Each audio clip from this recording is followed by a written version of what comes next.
Hey guys, what's up? This is Archer here with an OOTP 19 series. I just got this game on pre-order and I'm super excited about it. I've been playing it for a couple of years. I think it's just one of the best simulators that's out there, and again, so excited to be playing it.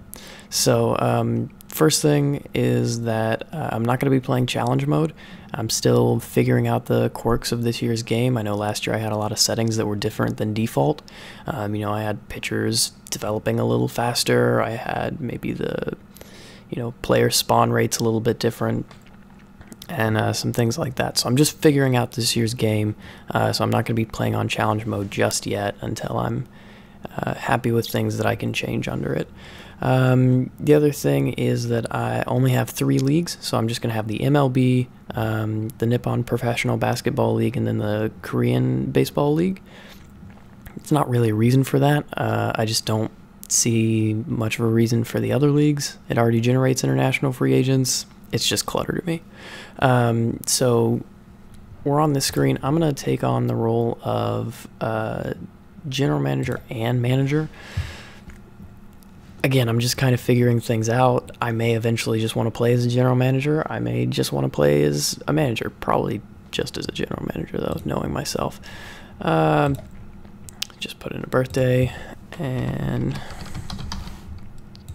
just go with Gem Archer. That seems fine. So this is where I'm going to pick my team, and I am really not sure yet. I've narrowed it down to a couple that I think are kind of interesting going into next year. So the Kansas City Royals I think are really interesting. They have a pretty barren farm system, and I believe they just re-signed Mike Moustakas, but the kind of big group that won them that championship has since been broken up. They've really suffered some hard times recently, and I think it'd be interesting to try and take them back to the top of that division. The Detroit Tigers I think are kind of interesting. I probably won't play as them, but I think it might be fun kind of guiding them through this rebuild process, if only because they've already sold off all of their major pieces. So if I wanted to add anything major to this farm system through trade, I would have to be pretty creative about it. In the NL, I don't think there are that many teams that I'm super pumped to play. However, I do think that the Pittsburgh Pirates might be a little bit, maybe fun to play. I don't feel like they got very much in their trades. Again, not a lot of pieces to sell off, so I'd have to be creative. I'm just not super into any other teams in the NL. I don't really like to pick teams that are already on top of their game. I want to kind of take a team that's down on its luck and bring it more to the forefront. One team I forgot to mention in the AL is the Tampa Bay Rays. But I think I've seen enough playthroughs of the Tampa Bay Rays. It's a small payroll. You're going to have to make some really great trades. That just is what it is. Kansas City's going to be similar, but, it's a bit of a different challenge given where they are right now. I could do Miami as well. Again, I think we all know the story with Miami, and I'm just not all that interested in them, if I'm being honest. So for me, it kind of comes down to, in the end, the Pirates and the Royals. Personally, I'm just a bit more of an AL guy when I play this game. I like having a DH if I have that one prospect that, if I have a Willie Calhoun, for example, that the Rangers have right now, and I just don't know where to put him on defense. I like having the flexibility of just throwing him in the DH spot and forgetting about it. So I think we're going to play as the Kansas City Royals. Now I'm going to be cutting out loading screens during this playthrough, and I am going to be skipping around quite a bit. Just because, I don't want you to have to wade through things. I can spend a very long time looking at different trades that I might make, and if you guys are into that, you can tell me in the comments section below, but for now I'm just going to leave you with, whenever I find a cool option or something like that. So let's get right into my mail. This is my owner, David Glass. His expectations are to play 500 ball this season. Okay, that's very optimistic of him. Keep building your team up in order to reach the playoffs in the next 5 seasons. That should be doable. 5 seasons is a pretty long time. Yeah, I think that should definitely be doable. Let's take a look at our team. I'm just going to click on Royals and then team home screen. So let's go to just our pitching first, because I think there's some interesting things here. Kelvin Herrera, I think, is probably our best pitcher, and I probably shouldn't have qualified that. He's our best pitcher, and he's not all that great, but you never know. If he starts off the season hot, I may be able to flip him for something nice. He's 28, so if we're thinking like, let's just say that the owner is right and 5 seasons is when we hit our peak, he's going to be kind of up there in age. He'll be 33 if we were to still have him under contract, so he doesn't fit our timeline. So I'm already sort of thinking of stuff like that about, okay, well, if he's not going to be here, I might as well ship him out and get something for him. Danny Duffy is kind of the same way. I'd like to keep him around just because I don't like totally demolishing the pitching staff, but pretty much if I just get a decent offer for him, I think I'm going to have to take it. That's kind of all the interesting things in this pitching staff. It's not particularly deep. It's not particularly good. I will show you just the star ratings. Apparently Richard Lovelady could be something special, and this is a guy that I probably want to keep around. Came up from AA last year, apparently. But let's be honest, I'm not too excited about a reliever. So yeah, this is gonna be fun to fix. Anyway, let's move on to lineups. I'm gonna do the same thing. I'm gonna change it to default just for now so I can show you star ratings. Mike Moustakas, like I said in the intro, just been re-signed. I think he's only under contract for 1 year and then a player option for $15 million. So if he's on my team, that's going to get declined. But he's pretty solid, and I feel like this is a guy, just given his power, I can probably get a decent return for. I don't know exactly what it's going to be, but I might be able to get a pretty decent return for him. And again, he's 29, so he's not fitting our timeline. Salvador Perez is a guy that I'm kind of torn on. I think I'm just going to kind of play it by ear. I don't really love players that don't post a 300 on base percentage, but man, I hate that the more I think about it. Anyway, Salvador Perez, again, he's a decent catcher. He's going to hit some bombs. He'll play good defense. He's 27, so, I mean, barring contract and all that, let's just say in 5 years, he'll be 32. I think it's okay to have a 32-year-old, and, yeah, he's a commanding presence among his teammates, too, so he's kind of a leader. As much as I think I could get a good return for him, because he's a catcher, and catchers are pretty rare that are this good, I think I might have to hang on to him. Obviously, if I have some 5-star guy down in the minor leagues, I'm going to consider trading him, but for now, I'm pretty torn. So, one thing about Mike Moustakas is that I'm going to wait until at least somewhere around the trade deadline to start looking for trades for him. That's in the interest of realism. Kansas City just signed them. If we say that they fired their management and then brought me in, I'm not going to trade him in like the next week or so, before opening day or something crazy like that. So he's pretty much guaranteed a spot on our team for a little bit. On the pitching side of things, I think we're kind of in the same boat with Danny Duffy and Kelvin Herrera. Other thing is I want to wait and see who the contenders are. It might be different in season than it is looking in the off season. So we're just gonna have to wait and see on that. So probably no big moves before we head up into the beginning of the season. I will take a look at that's not the button I wanted to click on. Oops. I'm gonna take a look at free agents, because I feel like, if I land somebody that's kind of decent, I might be willing to, trade them out at the middle of the season. Just looking for somebody to flip, really. And again, our bullpen, I mean, we don't want to be really good this season, but our bullpen is very bad. Like, look at this. This guy is better than Kelvin Herrera. He's a free agent. I can get him right now. So I'm going to go ahead and take a look at that. I'm going to cut this out, and then when I have a guy or several guys that I'm interested in, I'll come back to you and we'll talk about it. Alright guys, welcome back. I think I've come to a bit of a decision. I really only want to sign relievers. There's not really anybody out there with a bat that I'm interested in. I took a look at Seth Smith. He's getting up there in age. Adam Lind. Those are guys that, you know, maybe they could add some quality to my club, but unless I can get something for them in the future, I'm not really looking at their contributions currently.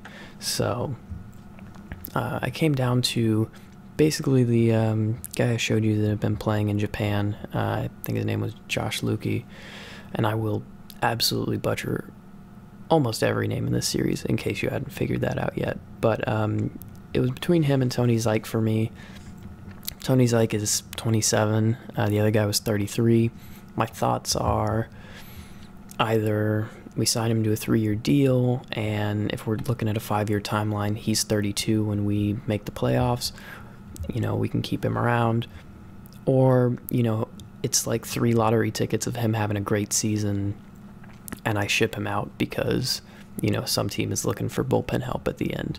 I can't really do that with Josh. He has to have a good season right now, and coming over from the NPB, I'm just not sure how that would work out. So I'm just going to offer him the contract that he wants. It's very low money, 3 years. Usually I wouldn't do that. I might add 2 team options, but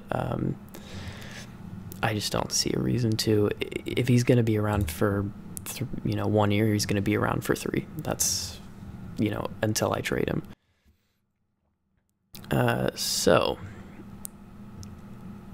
if we look at where we are right now, our lineup's going to be Whit Merrifield, John Jay, Mike Moustakas, who we already talked about, and then Lucas Duda, Salvador Perez, Jorge Soler, Michael Saunders, Alex Gordon, and Alcides Escobar. I'm pretty sure that that's going to be a bottom 5 offense. So if we're looking to tank, we are well on our way. Then we have Danny Duffy, Jason Hamill, Bert Smith, Jake Junis, and Ian Kennedy. I could actually see this being a decent rotation, if only because Danny Duffy and Jason Hamill could kind of luck into good starts to the season. And, you know, pitching is weird. What can I say? So I'm thinking that this might be a group that is actually going to kind of carry us a little bit. I still think that we're going to be just as bad as Chicago or Detroit, but the problem is that in this Central Division you have 3 teams tanking, and so being bad is a little bit harder, and we want those high draft picks because that's where the future stars are. You saw it with Houston, you saw it with the Chicago Cubs, so that's kind of what we're looking for. And this bullpen, probably going to be pretty bad, maybe decent. I didn't see that you were a lefty left time. Makes sense. Change up, sidearm lefty. Who would have guessed? So I am going to go to meet the team really quick because we haven't talked about prospects at all. And also I want to talk about some of the things over here. So if you look at what we were talking about, they kind of have us as Moustakas, Duda, and Perez are kind of our only above average, well, around average, I guess I should say, players. And I think that that's fairly accurate. Starting pitchy, Danny Duffy is 23rd, but again, we have a little bit of depth, so we might be okay to start the season in that. Probably this is going to go to 30th or something, and this is going to be bad as well, or we might just leave Lucas Duda there. Probably not going to get a lot in a trade for a 32-year-old first baseman who can only hit for power. But some of the goals for myself, during this season, or excuse me, during this series. I'm not exactly sure how long this is going to go, but I always like to kind of rewrite the history books. So, you know, we will be looking to lock somebody up like George Brett and take him for a long time, and hopefully he can set some franchise records for us. The other thing is I want to get that third World Series win pretty much as soon as possible, and I wouldn't mind adding a ton more playoff appearances to this slate. I do want to drag this above 500. This is a historically losing team, and I don't like that. It will take many, many seasons to drag this towards just 500, but I think I'll probably be pretty happy with myself at every, point 005 interval. So, 490, hey, that's an achievement. 495, hey, that's an achievement. Unfortunately, we're going to be really bad for a couple of years, so we're not going to be helping that for a while. But yeah, those are some of my goals, minor goals for this series. In the end, I really just want to have a good team that can be a dynasty, but those are some of my, just fun goals like that. So, these are our prospects. Adalberto Mondesi, this used to be, his name used to be Raul Mondesi, if you're confused. He changed it, I don't know why.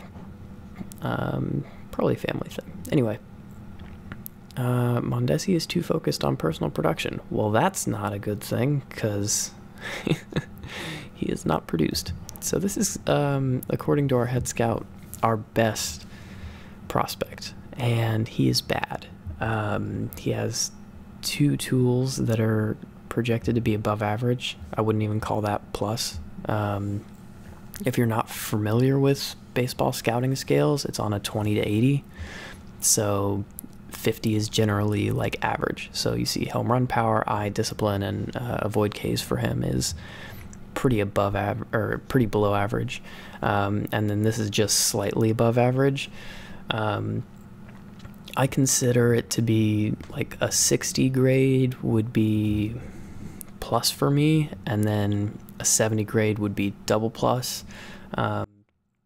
Most people only do single plus and double plus. To me, an 80 grade tool is triple plus. That's kind of personal preference, but if you hear me refer to somebody as like, oh, he has like 3 plus tools, well, to me that means he has 3 tools between 60 and 70. Well, it'd be 60 or 65 because 70 would be double plus. But this guy has no plus tools except his speed. Even his defense is, well, it's not great, Bob. But yeah, he has plus speed, I'd say, or double plus speed, depending on how you call that base running. If you think it's closer to the 70, then yeah, probably double plus speed, but not even 1 plus hitting tool. And for a guy that's not going to be amazing at shortstop, that's super important. So that's not a great top prospect. I think I might have had it on OSA scouting, but even then, he's kind of one of our top guys, and I think he's one of the guys that if you've been following baseball for maybe a couple of years, you would recognize. The other guy we have is Nick Prado, and he can also pitch, which is pretty dope. Not well, but, it's a 20-inning game. You can throw Nick Prado on the mound. Why not? So this guy only has 2 tools that aren't plus on his hitting. So really good contact, gap power, and home run power, and even his worst tools are above average. He's going to play good defense, at least at first base he will. Yeah, well, he might even be able to play third. He wouldn't be able to do it well, but he might be able to do it. He's not going to have speed. He's a first baseman. Who knew? But this guy is probably going to make it to our major league club at some point if I don't greedily package him in a trade for somebody better. But that's really the only guy that I see getting major league time in a winning team.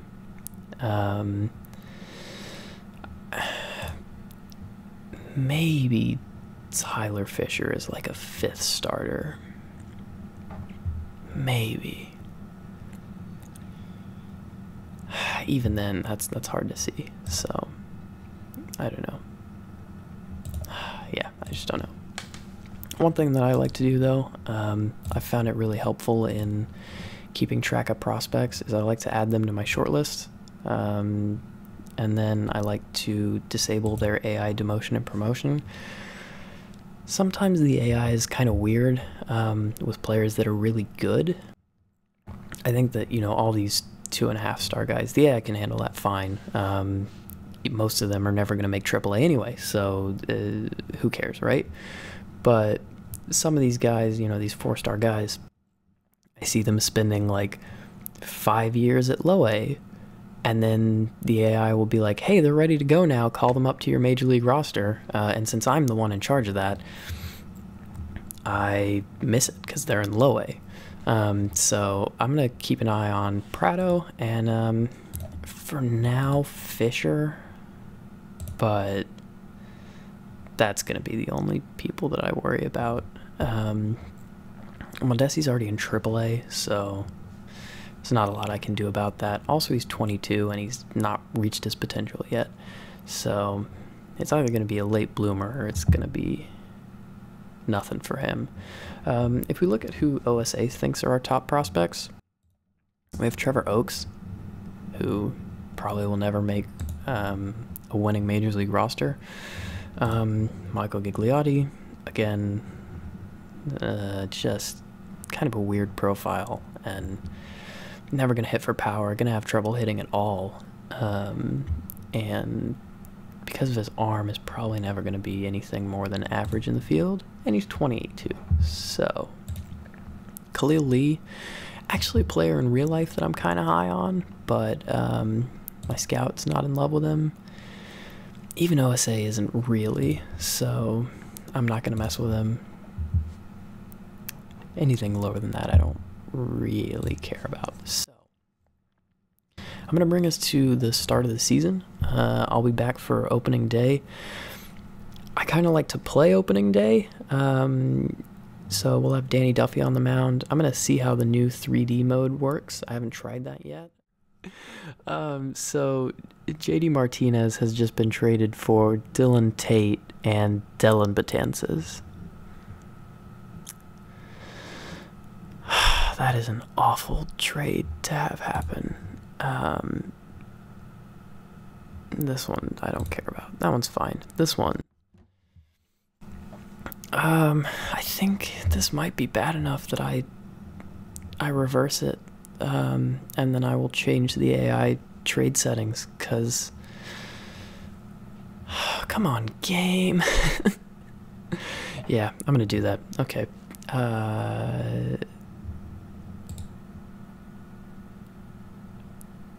Yeah. Wow, I really didn't think I'd have to be going into commissioner mode so soon. I'm gonna let y'all watch me do this, so bear with me. I just want to... Well, I just want y'all to know I want to be transparent about doing this. Sometimes the game does dumb stuff, and I just... it's so bad. How am I gonna do this? There used to be an assign to team button. It looks like that's not here anymore.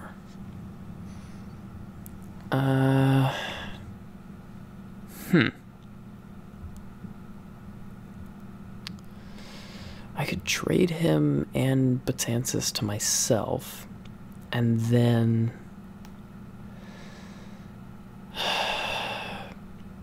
Or I could release him, but then there's no guarantee that Boston signs him again. There may not be a way for me to... If you know a way to do this, tell me in the comments, because I don't... I mean, for now, we're just going to deal with it. Clerical error or something, I don't know. But for now, we're just going to deal with it. But if you do know how to fix that in a way that's not overly convoluted, like a double trade to myself and then shipping the players out for nothing to... I don't even know if I'm allowed to do that. So, do let me know if you know, because I really don't want stuff like that happening. Somebody signing somebody and then immediately trading them to their biggest rivals. How did that happen? That should almost be like hard-coded to not happen. But anyway, we're going to simulate to opening day, and hopefully nothing crazy happens like that again. So I'll be back when that happens. Okay guys, just a quick update here. Tony Zyke has decided to sign with us, so I'm going to put him on the active roster. Probably means I'm going to have to make another move. I'll just do it from this screen because who cares, right? Who's a very bad pitcher?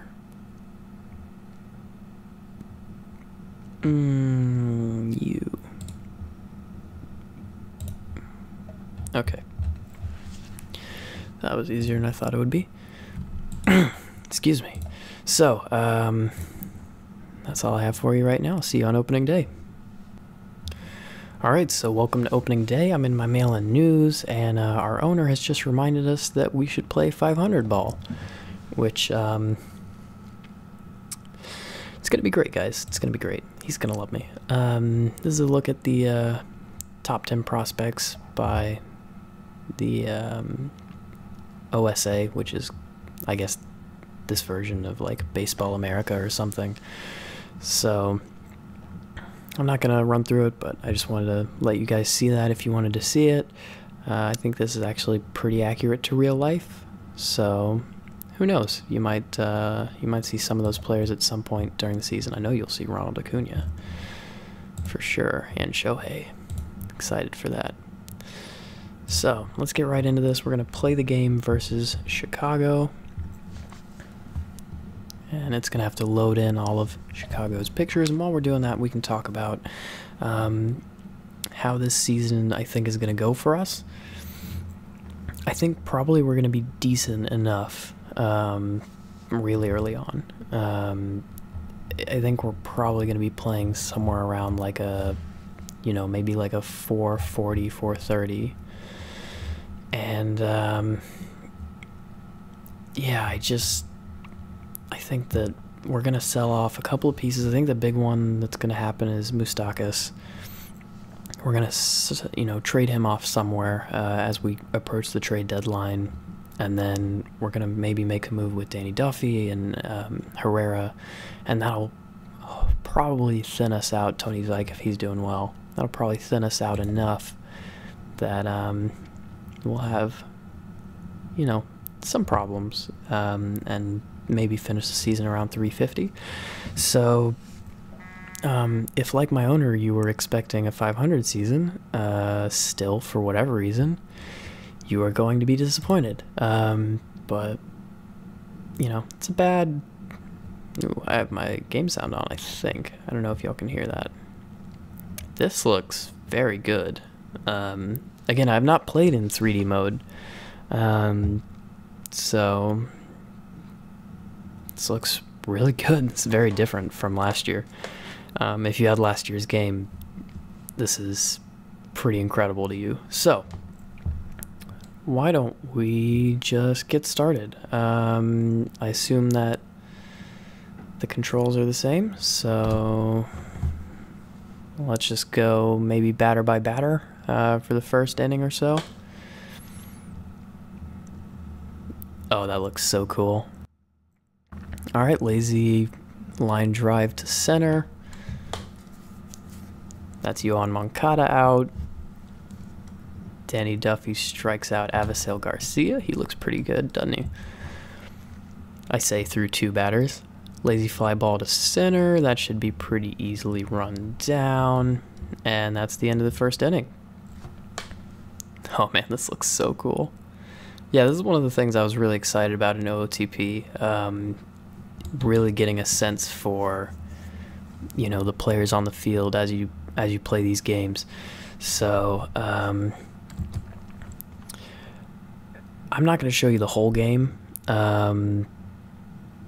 This first episode. If this is something that you guys are interested in, if you think we should just end every episode like this with me just kind of playing through a whole game, maybe talking over it, you just let me know down in the comments, and I can make that happen. For now, though, I'm just going to simulate to the end of the game, and then maybe just show you the highlights as we get thrown into a double play. Great. Lovely.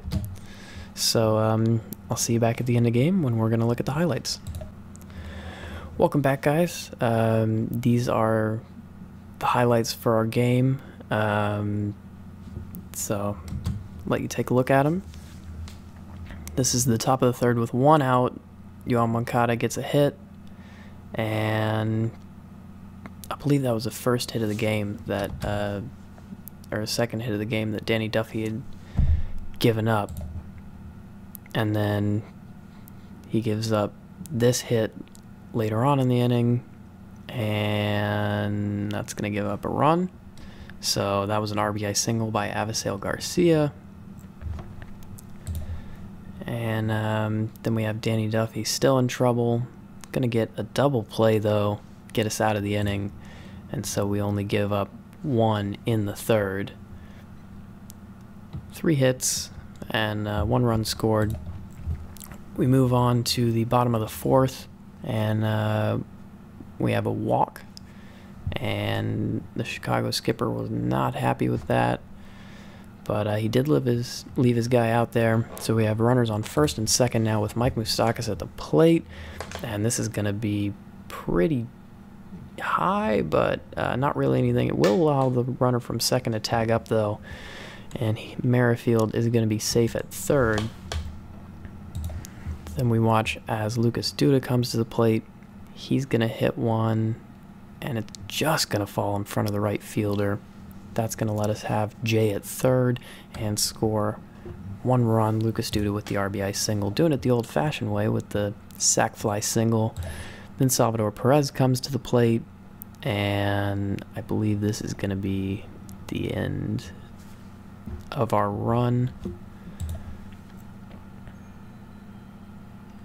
And it is, after Jorge Soler does what Jorge Soler does.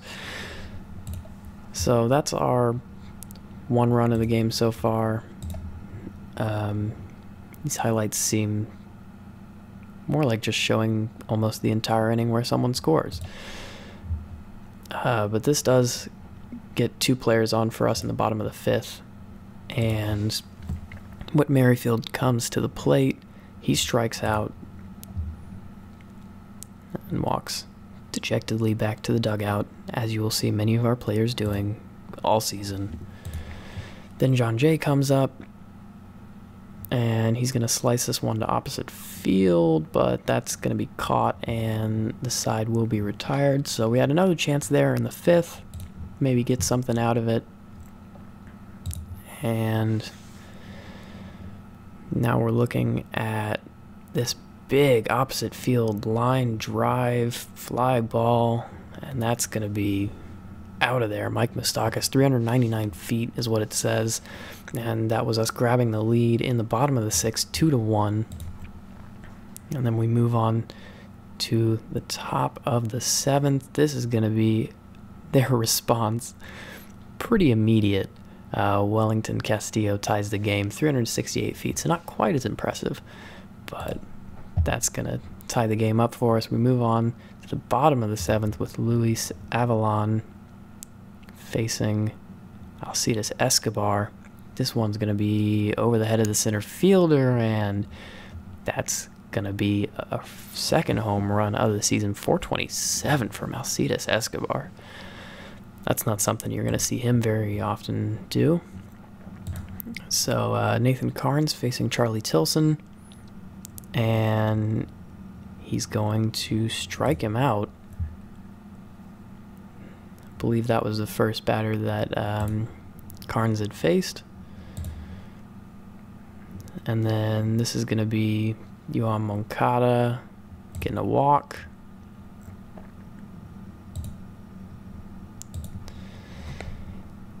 And then they move a runner into scoring position. So it seems like what the highlights are doing is just kind of anytime somebody gets into scoring position or scores, which I don't mind. But if you guys want to see something else, let me know. I believe that's going to be a double play. Nope, he's safe. So Moncada goes to third. In top of the 8th, Adam Lind on first. That was somebody I was looking at signing, actually. And Abreu swings and missed, down on strikes. That's the inning. We get out of a jam. And if the game will move forward a little bit, we can go to the top of the 9th. We can watch Kelvin Herrera strike a dude out, which we hope he does a lot of this season to raise his trade value. And we can watch Kelvin Herrera get a lazy fly ball to left. And now we're just 1 out away from the victory. And this one is going to go into right field. And that's going to be a ground rule double after it jumps over. So, a little bit of trouble here for Herrera. In the 9th it was, but then Tim Anderson comes up and he strikes out. So that's going to end the game. That's going to be our first win of the season. I was about to say hopefully one of many, but I don't think we really want to win that many games. So now we're back in the just regular screen. Danny Duffy, strong start to the season. Mike Moustakas, pretty decent start. And I'm going to go ahead and end our first episode here. Again, leave your feedback in the comments, and hopefully you're going to enjoy this series a lot. I know I am, and I'll be back next episode with more OOTP 19. See you then.